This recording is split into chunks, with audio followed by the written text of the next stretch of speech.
बृहस्पतिवार व्रत कथा प्राचीन समय की बात है। एक बड़े राज्य में एक धर्मात्मा और दानवीर राजा राज्य करता था। वह परम दयालु और ईश्वर भक्त था। उसका स्वभाव बहुत ही सरल और उदार था। वह प्रत्येक गुरुवार के दिन बृहस्पति देव अर्थात श्री हरि विष्णु की उपासना करता, पीले वस्त्र धारण करता, व्रत रखता और गरीबों को अन्न, वस्त्र, धन आदि का दान देता था। उसकी ये भक्ति और दानशीलता देखकर राज्य में सब लोग उसे आदर से देखते थे। किंतु उसकी रानी को ये सब बातें अच्छी नहीं लगती थीं। रानी का मन सांसारिक ऐश्वर्य और सुख में अधिक रमा रहता था। उसे दान पुण्य, व्रत, उपवास जैसी बातों से कोई रुचि नहीं थी। वह बार बार राजा को भी समझाती कि इतने दान देने से धन समाप्त हो जाएगा, परंतु राजा अपने धर्म और आस्था से कभी विचलित नहीं हुआ। एक दिन की बात है, राजा शिकार के लिए वन में चला गया। रानी महल में अपनी दासी के साथ रह गई। उसी समय बृहस्पति देव साधु का रूप धारण कर भिक्षा मांगने उसके द्वार पर पहुंचे। उन्होंने जब रानी से भिक्षा मांगी तो रानी बोली, महाराज, मैं इस दान पुण्य के झट से बहुत तंग आ चुकी हूँ। मेरे पति तो सारा धन बांटते रहते हैं। आप मुझे कोई ऐसा उपाय बताइए जिससे ये सारा धन नष्ट हो जाए और मैं आराम से रह सकूं। ये सुनकर साधु के रूप में आए बृहस्पति देव ने कहा, हे देवी, ये कैसी बात कहती हो? धन और संतान तो ईश्वर का आशीर्वाद हैं।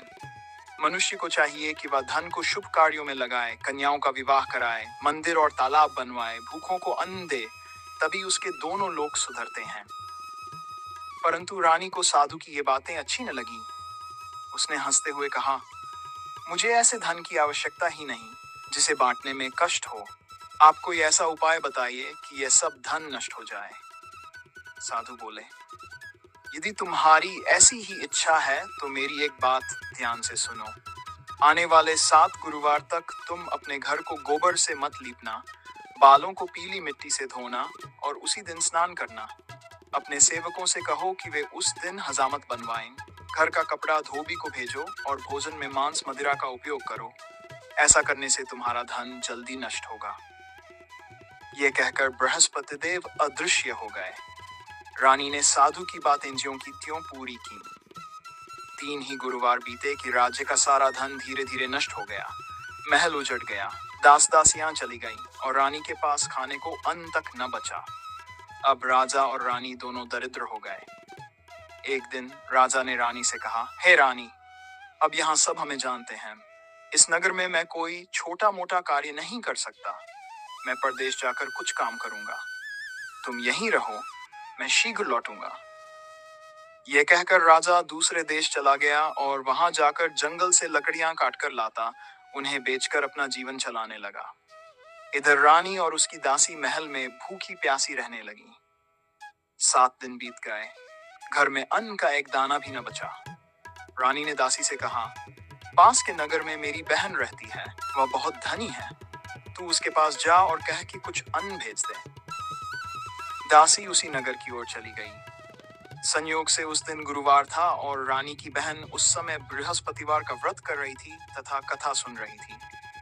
दासी ने जाकर विनती की, परंतु रानी की बहन कथा के समय न बोली न उठी। दासी ये देखकर क्रोधित हुई और लौटकर रानी से सब कहा। रानी दुखी होकर बोली, देखा, विपत्ति में कोई सहारा नहीं देता। परंतु उधर उसकी बहन को जब स्मरण हुआ कि उसकी दासी आई थी और वह कथा सुनने के कारण कुछ न कह सकी, तो उसे ग्लानि हुई। कथा और पूजन समाप्त कर वह अपनी बहन के घर पहुंची।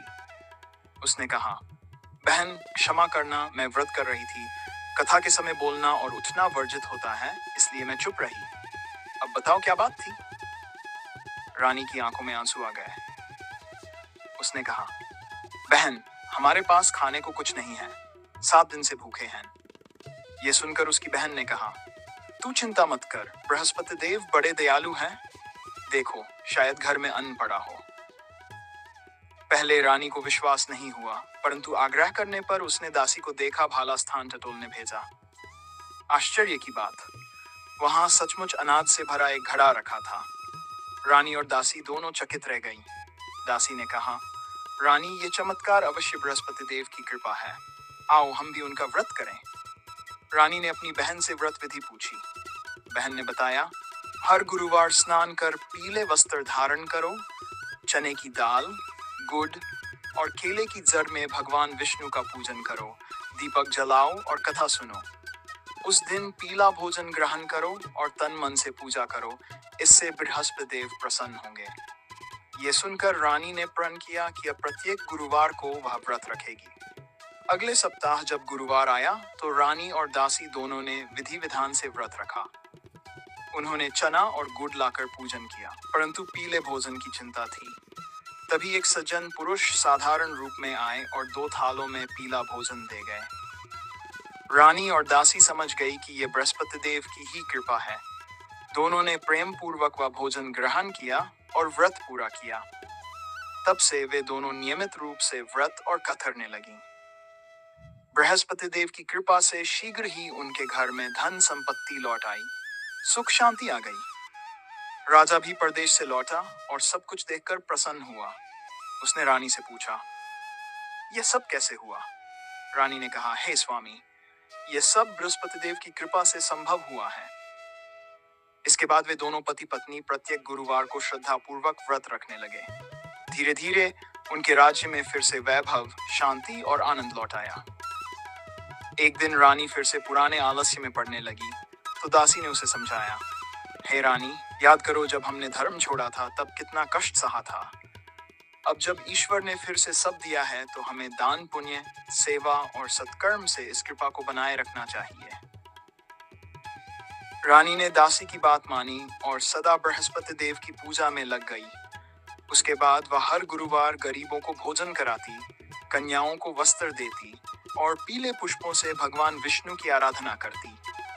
उसके पुण्य और यश का नाम पूरे नगर में फैल गया।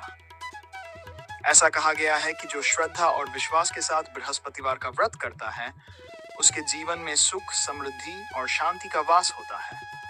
घर में धन, संतति और ऐश्वर्य बना रहता है और ईश्वर का आशीर्वाद सदैव उसके साथ रहता है। जय श्री बृहस्पति देव, जय श्री विष्णु भगवान।